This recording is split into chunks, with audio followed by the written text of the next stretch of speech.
अस्सलाम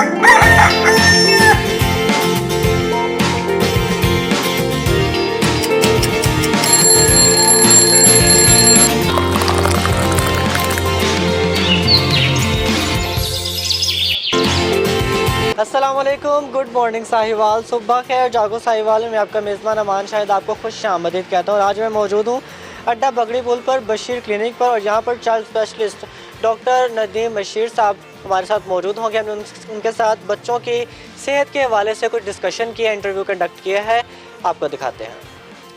और आज जी हमारे साथ डॉक्टर मोहम्मद नदीम बशीर मौजूद हैं, जो कि MBBS हैं और पीड्स के हवाले से स्पेशलिस्ट हैं। अस्सलाम वालेकुम, कैसे हैं? वालेकुम सलाम, अल्लाह का शुक्र। आप कैसे हैं? अल्हम्दुलिल्लाह। अच्छा डॉक्टर साहब, बताएगा कि अमूमन जो माएँ होती हैं वो कहती हैं कि अगर हम बच्चे को केला खिलाएंगे तो इससे बच्चे में रेशा पैदा हो जाएगा, तो क्या वाकई केले से रेशा पैदा हो जाता है? नहीं ब्रदर, ऐसी कोई बात नहीं है। ये सिर्फ एक मिथ बन गई है हमारे माशरे में कि जब भी केला खाएंगे क्योंकि उसका कलर वाइट है तो उससे रेशा पैदा हो जाएगा। ऐसी मेडिकल में कोई इस तरह की बात नहीं है कि केला खाने से रेशा पैदा हो सकता है। अच्छा डॉक्टर साहब, ये बताएगा कि पहले 6 माह तक बच्चे को मदर फीड के अलावा कोई और भी ग़िज़ा दी जा सकती है? वैसे आम तौर पर पहले 5 माह तक तो बच्चे को माँ के दूध के अलावा कुछ नहीं पिलाना चाहिए। 5 माह के बाद आप बच्चे को नरम ग़िज़ा, ठोस ग़िज़ा शुरू कर सकते हैं, ठीक है। जो कि अगर आप घर में बनाना चाहें तो सबसे बेहतरीन है। उसमें आप अंडे की खीर बना लें, अंडा बॉयल कर लें, हाफ़ अंडा ले लें, उसमें 2 से 3 औंस दूध डाल लें नीम गर्म, और थोड़ी सी चीनी डाल के वो आप पिला सकते हैं। दूसरा, आप उसको बच्चे को केले की खीर बना दें, सूजी का हलवा होता है वो थोड़ा सा बना के बच्चे को खिला सकते हैं। थर्डली, आप उसको क्या कहते हैं कि आलू की खीर बना के दे सकते हैं, कस्टर्ड बना के थोड़ा सा दे सकते हैं। ये चीज़ें दे सकते हैं खीर की सूरत में। ठोस ग़िज़ा बहुत ठोस ना होए, खीर की सूरत में आप बच्चों को खिला सकते हैं। ये पहले 6 माह तक हम खिला सकते हैं, उसके बाद? 6 माह के बाद ये शुरू करना है सब कुछ। मिनिमम 5 माह के बाद शुरू करना है, ठीक है आपने।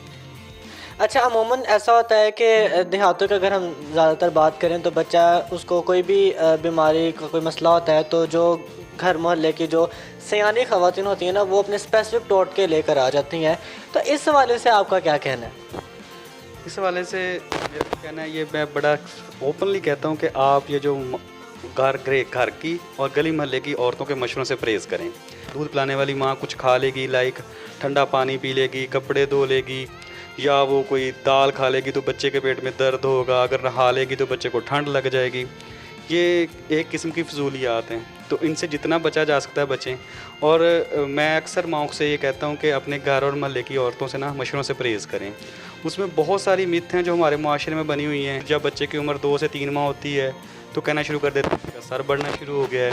माँ होती है ना, जब उसके घर बच्चा या बच्चा पैदा होता है तो उस बेचारी को 90% चीज़ें खाने से पाबंदी हो जाती है। तुमने खट्टा नहीं खाना, तुमने ठंडा नहीं खाना, तुमने ये नहीं करना, तुमने वहाँ नहीं जाना। तो इन सारी फजूलियात से बचें। अगर आप ये अवेयरनेस देंगे तो बहुत अच्छी बात है इसकी। अच्छा डॉक्टर साहब, जिन लोगों के बच्चे तकरीबन कोई 6 माह से ज़्यादा के हैं, 1 या 2 साल तक के हैं, तो आप उन ख़वातीन को, उन माओं को आप क्या मशवरा देंगे कि उनकी हम कैसे ट्रीटमेंट कर सकते हैं, कैसे उनकी नशोनुमा कर सकते हैं? दूध बच्चों को कम से कम पिलाएं।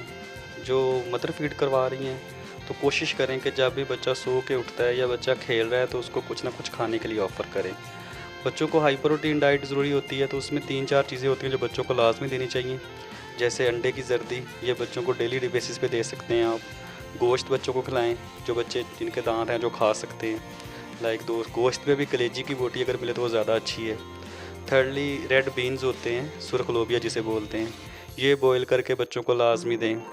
ये चीज़ें बच्चों को लाजमी ऑफ़र करते रहें। इनसे बच्चों की नशोनुमा और बेहतर होएगी। और बच्चों को ये जो जंक फूड होता है, लाइक लेज़, ये बाहर की चीज़ें, पापड़, ये क्या कहते हैं, बर्गर्स, ये इन चीज़ों से थोड़ा सा दूर रखें। अच्छा डॉक्टर साहब, ये जो आपने भी बात किया कि बच्चों का सर बढ़ता है, तो इस हवाले से ज़रा थोड़ी डिटेल बताइएगा, इसको एलैबोरेट कीजिए। देखिए ब्रदर, ऐसा है कि जो बच्चे के सर बढ़ने का प्रोसेस है ना, अल्लाह ताला ने दिमाग की जो ग्रोथ है ना, ये फर्स्ट 2 ईयर्स में 70% ऑफ द पूरी लाइफ हो जाती है।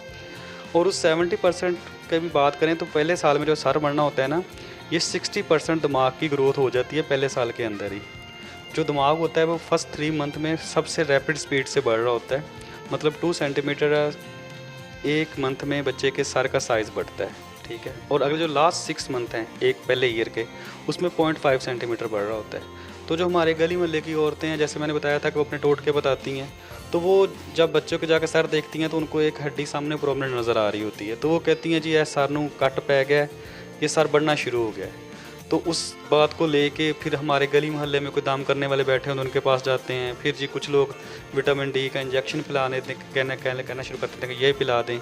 बहुत सारी मिथ ऐसी बनी हुई हैं। हालांकि अगर कोई बंदा सिर्फ इनको गाइड कर दे कि पहले साल में जो सर का साइज़ है वो मैक्सिमम बढ़ना होता है, मतलब 60% ऑफ जो पूरा सरकमफेरेंस है वो पहले साल में ही हो जाना है पूरा। तो मैं यही कहूँगा कि सर बढ़ना कोई ऐसा बीमारी नहीं है, अगर आपको पता होना चाहिए, ठीक है। अच्छा डॉक्टर साहब, आमतौर पर बच्चा जब बीमार होता है तभी उसको डॉक्टर के पास लाया जाता है, तो आमतौर पर आप क्या समझते हैं कि बच्चे का जो एक डॉक्टर के पास विज़िट है उसके चेकअप के लिए, वो नॉर्मली कितने ड्यूरेशन का होना चाहिए? नॉर्मल ग्रोथ पैटर्न है वो देखना चाहिए।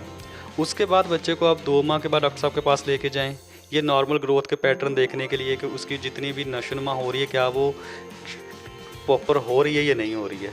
लेकिन वो जैसे आपने खुद ही कह दिया कि बदकिस्मती से हमारे पास बच्चा जब तब भी आता है जब उसको बुखार हो, जब उसको बीमार हो, अदरवाइज़ घर वाले घर में बैठ के सारी बातें कर रहे होते हैं, ठीक है ना। ये आम लफ्ज़ों में इनको कहा जाता है कि माइलस्टोन्स, बच्चे के माइलस्टोन्स होते हैं जो हर मंथ में डिफरेंट होते हैं।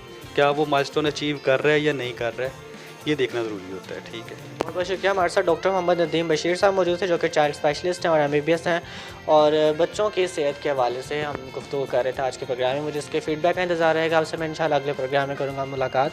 तब तक के लिए अपने मेज़बान अमान शाहिद को इजाज़त दीजिए। अ वेरी गुड मॉर्निंग, अल्लाह हाफिज़।